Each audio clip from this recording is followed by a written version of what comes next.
भारत ने बनाया ऐसा खतरनाक हथियार जो दुश्मन देशों के हजारों सैनिकों को भून सकता है जिंदा। जिस हथियार का झूठा दावा कर रहा था चीन, उस हथियार को भारत ने बना लिया सच में। चीन, अमेरिका और रूस के उड़े होश। अब भारत की ताकत के आगे झुक जाएगी पूरी दुनिया। दोस्तों, भारत ने साइलेंटली दुश्मन देशों को ऐसा सबक सिखाया है कि उनकी सात पुश्त याद रखेगी, क्योंकि ये देश भारत को डिफेंस सेक्टर के मामले में कमजोर समझते थे। लेकिन भारत ने अपने डिफेंस सेक्टर में ऐसा खूंखार हथियार शामिल करने जा रहा है जिसकी उम्मीद अमेरिका तक ने भी नहीं की थी।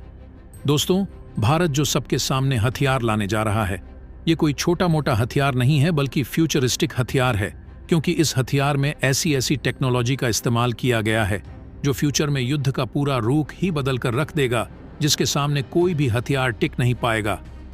और दोस्तों, यह सब भारत के DRDO ने करके दिखाया है, क्योंकि भारत जिस चीज को अपने ईगो पर ले लेता है उसे वह हासिल करके ही मानता है। यानी भारत को चैलेंज करना दुश्मन देशों के लिए कितना खतरनाक हो सकता है, इस हथियार ने पूरी तरह से साबित कर दिया है। दोस्तों, आए दिन चीन अपने नए नए हथियारों का प्रदर्शन करके दुनिया को डराने की कोशिश करता है।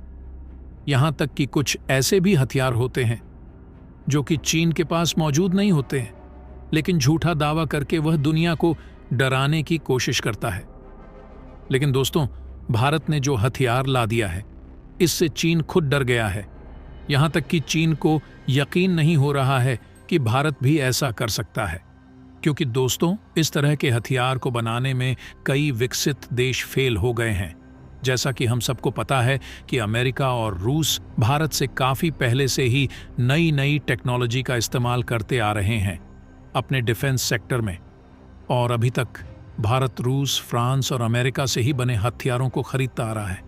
लेकिन अब भारत इंडिजिनस टेक्नोलॉजी बेस्ड हथियार खुद बना रहा है, जो पूरी दुनिया में अपनी ताकत के मामले में झंडा गाड़ रहे हैं। दोस्तों, भारत के DRDO ने जो हथियार बनाकर तैयार किया है, उसका नाम है माइक्रोवेव वेपन। तो दोस्तों, इस वीडियो में जानेंगे कि माइक्रोवेव वेपन क्या है, ये इतना खतरनाक क्यों माना जा रहा है, आखिर इसकी क्या खासियत है जो लेजर वेपन का भी बाप माना जा रहा है। तो दोस्तों, DRDO के इस कामयाबी के लिए इस वीडियो पर एक लाइक तो बनता है। फटाफट वीडियो को लाइक कर दीजिए। दरअसल दोस्तों, आज भारत के DRDO ने पूरी दुनिया को हिलाकर रख दिया है, क्योंकि हमारे मिनिस्ट्री ऑफ डिफेंस की जो एनुअल रिपोर्ट निकलकर सामने आई है, उसमें सबसे बड़ा खुलासा हो चुका है।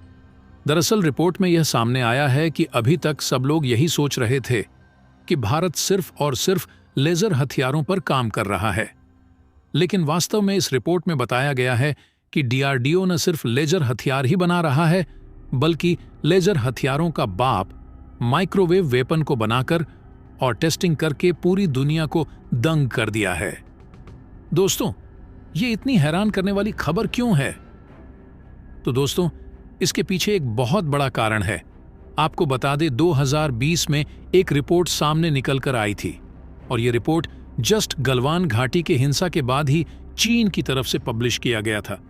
दरअसल चीन के वैज्ञानिकों ने यह दावा किया था कि हमने एक माइक्रोवेव हथियार बना लिया है, और गलवान घाटी की हिंसा के दौरान इसका इस्तेमाल भारतीय सैनिकों पर हमने किया है, जिससे भारत के कई सैनिक जिंदा जलकर राख हो गए हैं। हालांकि बाद में यह दावा चीन का झूठा निकला।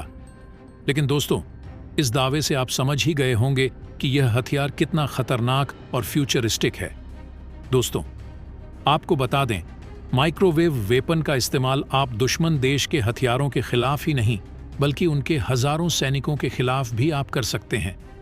वहीं अगर बात करें लेजर हथियारों की, तो उसमें ऐसा नहीं है, क्योंकि लेजर हथियारों में लाइट का ट्रांसमिशन होता है। वह भी एक ही जगह पर इतना ज्यादा लाइट ट्रांसमिशन होता है कि अगर उस जगह पर कोई चीज मौजूद है तो वह पूरी तरह से चलकर राख हो जाएगी। लेकिन उसका इस्तेमाल आप नॉर्मल सैनिकों के खिलाफ बड़ी मात्रा में नहीं कर सकते हैं, जबकि माइक्रोवेव वेपन्स में इसका उल्टा होता है। इसमें लाइट नहीं, माइक्रोवेव का ट्रांसमिशन होता है। इस वजह से इसका इस्तेमाल आप दुश्मन देशों के फाइटर जेट, ड्रोन, टैंक और आर्म्ड व्हीकल पर ही नहीं कर सकते हैं, बल्कि उनके हजारों सैनिकों पर भी कर सकते हैं। ये दुश्मन देश के सैनिकों को जिंदा भून सकता है। दरअसल माइक्रोवेव वेपन्स को डायरेक्ट एनर्जी वेपन्स भी कहा जाता है। इसके दायरे में लेजर और माइक्रोवेव वेपन्स दोनों ही आते हैं। इस तरह के वेपन्स बेहद घातक होते हैं। हालांकि इस तरह के वेपन्स से किए गए हमलों में शरीर के ऊपर बाहरी चोट के निशान या तो होते नहीं हैं या काफी कम होते हैं, लेकिन ये शरीर के अंदरूनी हिस्सों को अच्छा खासा नुकसान पहुंचाते हैं। दक्षिण चीन सागर में रॉयल ऑस्ट्रेलियन एयरफोर्स के पायलट इस तरह के हमले से गुजर चुके हैं। इस तरह के हमलों की एक बेहद खास बात यह होती है कि ये जमीन से हवा में, हवा से जमीन में या जमीन से जमीन में किए जा सकते हैं। इस तरह के हमले में एक हाई एनर्जी रेज को छोड़ा जाता है। ये रेज इंसान के शरीर में घुसकर उनके शरीर के हिस्सों को नुकसान पहुंचा सकती है। ऑस्ट्रेलियाई पायलट्स की बात की जाए तो उन्हें इस तरह के हमलों के बाद आंखों में जलन, शरीर में हल्के घाव और कुछ अंदरूनी चोट भी आई थी। इस तरह के हमले ज्यादातर चेतावनी देने भर के लिए किए जाते हैं। युद्ध के मैदान में इस तरह के हमलों का बड़े पैमाने पर इस्तेमाल फिलहाल कम ही देखा गया है। इसके बाद भी इस तरह के हथियार दुनिया के कुछ बड़े देशों के पास मौजूद हैं। माइक्रोवेव वेपन्स के जरिए निकलने वाली रेडिएशन बीम में किसी भी तरह की कोई आवाज नहीं होती है। इसको देख पाना भी संभव नहीं होता है। हाई फ्रीक्वेंसी पर छोड़ी गई ये रेज दुश्मन के लिए काफी घातक साबित हो सकती है। माइक्रोवेव वेपन्स को कई तरह की ballistic missile, hypersonic cruise missile, hypersonic glide missile को रोकने के लिए भी इस्तेमाल किया जाता है। वहीं तुर्की और ईरान का दावा है कि उनके पास इस तरह के हथियार मौजूद हैं। तुर्की का तो यहां तक का दावा है कि उसने अगस्त 2019 में इस तरह के हथियार का इस्तेमाल लीबिया में किया था। हालांकि इस तरह के हथियार अभी तक केवल एक्सपेरिमेंट तक ही सीमित हैं, लेकिन भारत इसका टेस्ट करके पूरी दुनिया को चौंका दिया है। माइक्रोवेव वेपन्स के अंदर particle beam weapon, plasma weapon, sonic weapon, long range acoustic device भी आते हैं। अमेरिका के पास इस तरह के वेपन्स में एक्टिव डिनाइल सिस्टम है, जिसको यूएस एयरफोर्स ने विकसित किया है। इसको अक्सर हिंसाग्रस्त क्षेत्रों में प्रदर्शनकारियों को तितर बितर करने के लिए इस्तेमाल में लाया जाता है। इससे शरीर में दर्द होने लगता है। इसके अलावा ये इलेक्ट्रॉनिक उपकरणों को भी नष्ट करने की ताकत रखता है। इसके अलावा विजिलेंटाई के नाम से भी एक प्रपोज्ड एयर डिफेंस सिस्टम है। इस प्रोजेक्ट के तहत किसी भी तरह के हवाई हमले को नाकाम करने की तकनीक विकसित की जा रही है। इसके अलावा इस तकनीक को हमला करने आ रही मिसाइल का पता लगाने के लिए भी विकसित किया जा रहा है।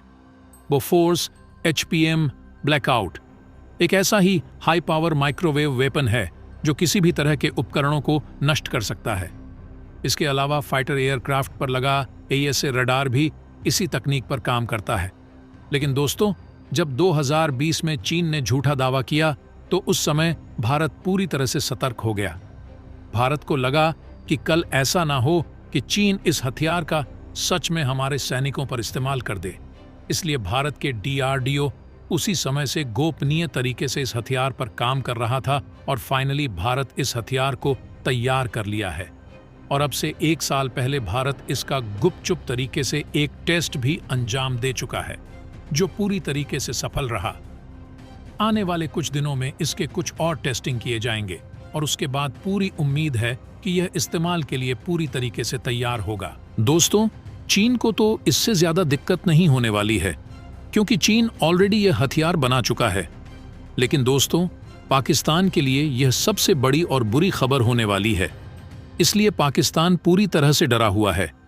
बाकी दोस्तों, इसके बारे में आपका क्या कहना है? कमेंट बॉक्स में जरूर बताइएगा। तो दोस्तों, जय हिंद, जय भारत।